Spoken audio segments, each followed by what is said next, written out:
Сұлудың да аз емес ау кеселі, шалыс басқан жақсылар да кешегі.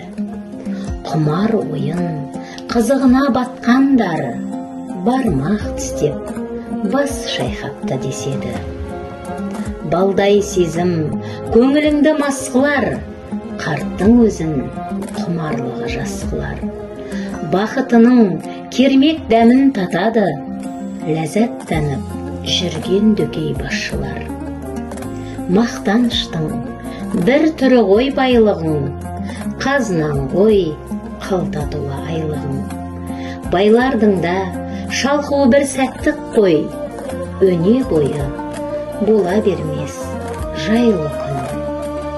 Құмарлықтың бәрі зиян білсеңіз, ойнап жүріп, от баспаңыз жүрсеңіз, залалым бір өтейсіз ғой әйтеуір, қызық қуып текке өмір сүрсеңіз.